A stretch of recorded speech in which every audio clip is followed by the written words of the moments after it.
Okay, so yesterday we learned the 45, 45, 90 triangle theorem. Today we're going to do the 30, 60, 90 triangle theorem. So in a 30, 60, 90 triangle, the length of the hypotenuse is 2 times the length of the shorter leg, and the length of the longer leg is the length of the shorter leg times square root 3.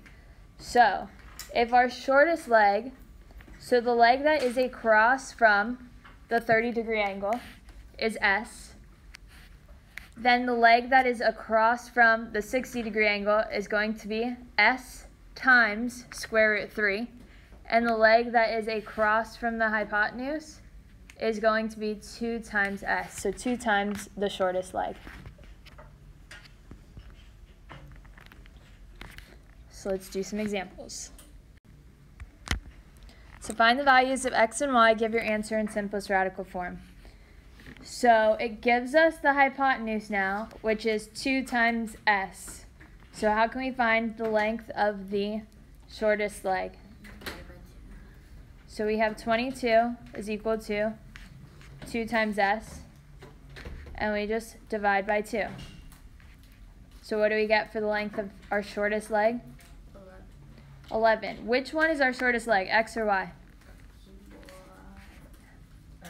X. How do we know X is our shortest leg? Because it's across from 30. It's opposite of the 30-degree angle.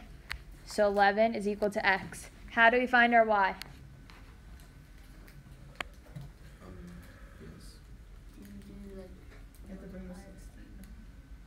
Square root of 3.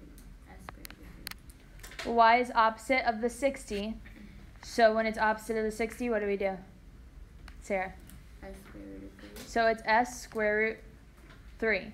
So we take 11, which is our S, times root 3. So Y is equal to 11 times square root 3. So all we're doing is multiplying the shortest side by square root 3. And that's our Y. Can you leave it like that? Yeah, we can't simplify this any further, so we leave it like that.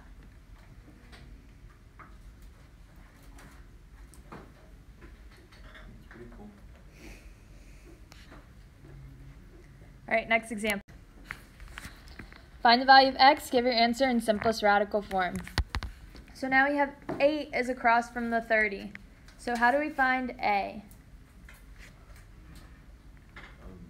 60 is across from A, so it's a thing square root 3.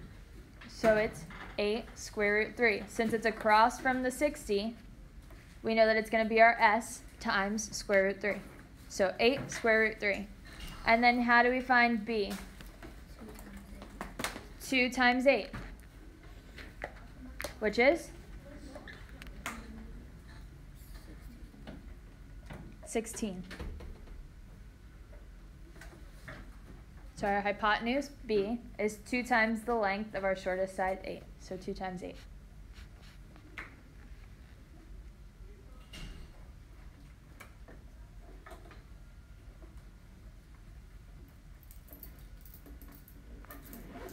Any questions? All right, next example. Find the values of x and y, give your answer in simplest radical form. So we have 5, that's across from the 30. So how can we find x?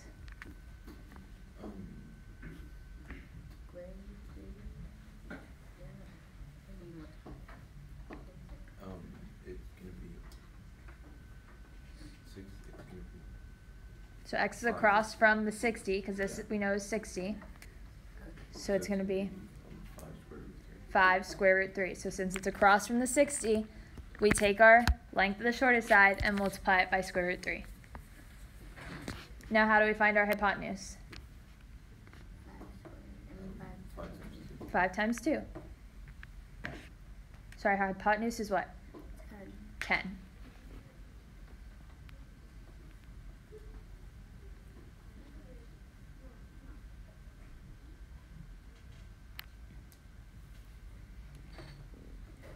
Any questions? Is x always going to be S square root 3? So S is the length of our shortest side, so S here is 5. But is x always going to be? No. X could be any variable in our triangle. So find the value of x and y, give your answer in simplest radical form. So we have, it gives us our hypotenuse, and how do we find x that's across from the 30? What do we need to do? Divide by 2. So we take our hypotenuse, 24, and divide by 2. So what's our x? 12. So now that we found the length of the shortest side, 12, how do we find our longest side, y? Square root Multiply what? Multiply square root 3. So 12 square root 3 is equal to y.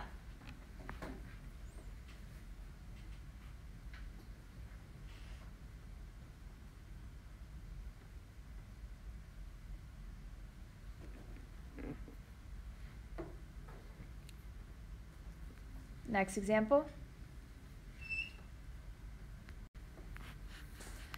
Find the value of x and y and give your answer in simplest radical form. So we have now that 12 is across from the 60. So how do we find what's across from the 30?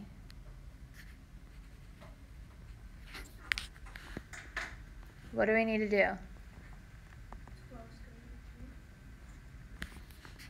We do the square root 3 to what's across from the 60, but it gives us that 12 is across from 60. So how do we go backwards to find just s by itself? So you divide.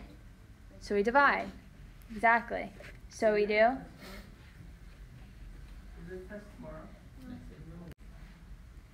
So we do 12 divided by square root 3. It's the same thing we did yesterday. So we're saying that 12 is equal to the side times square root 3, since it's the side opposite of the 60. So now we just need to divide by square root 3 on both sides. So s is equal to 12 over square root 3. But s, our shortest side, is x.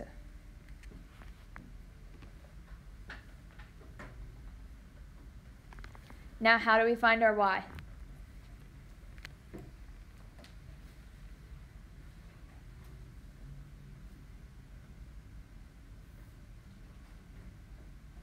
Y is the hypotenuse. So how do we find our hypotenuse? Square root 3 again. You divide. Multiply. Casey, what do we do?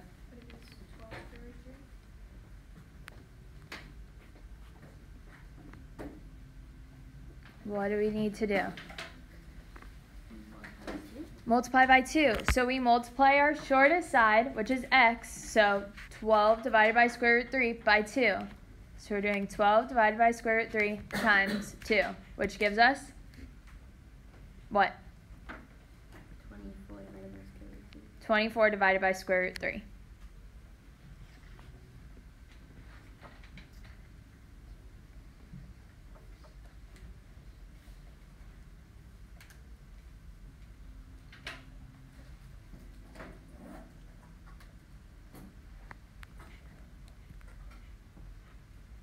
Any questions on this one? All right, let's go to the next. Find the value of x, give your answer in simplest radical form. So it gives us our hypotenuse. So how can we find the side that's across from 30? We divide it by 2. So we do 6 divided by 2, which is 3. So our x is 3. How do we find our y?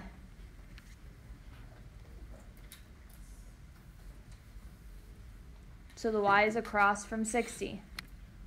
When it's across from 60, what do we need to do?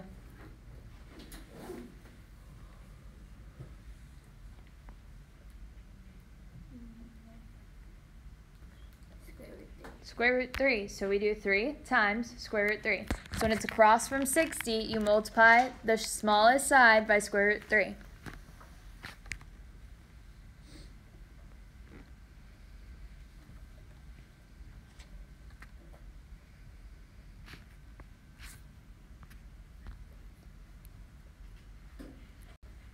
All right, last 3 examples. Oh. Yay. So let's look at number 5.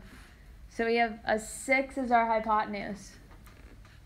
How do we find our x that's across from the 30? Divide by 2. So what's our x equal to? 3. We literally just did this one. What's our y? So y is across from 60. 3 square root 3. Perfect. Let's go to number 6. So this angle here is going to be 60. So we have 15 that's across from the 60. How do we go back and find our smallest side x? Divide by square root 3. So we do 15 divided by square root 3.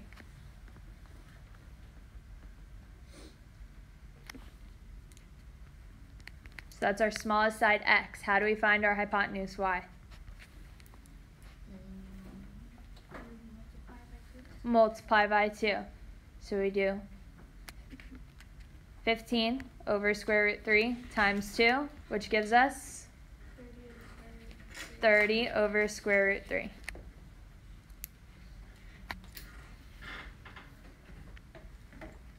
Okay, and last one, number 7.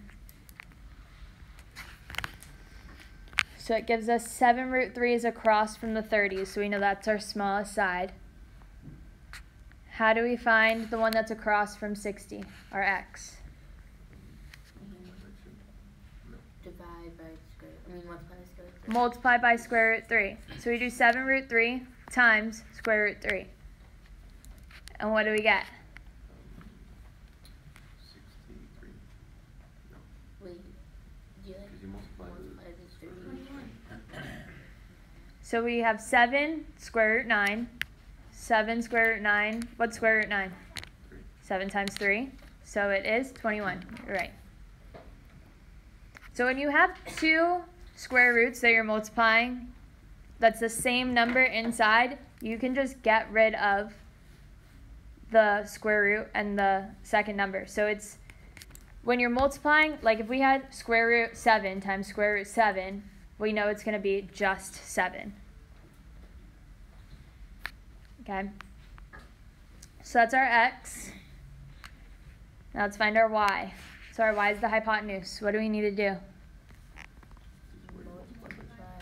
Multiply what by 2? 21. 7 square root 3. We're multiplying the smallest side by 2. So 7 square root 3 times 2, which would be 14 square root 3. So when we're doing that, we're only multiplying like what's outside of the square root. Right. So if you were, let's say,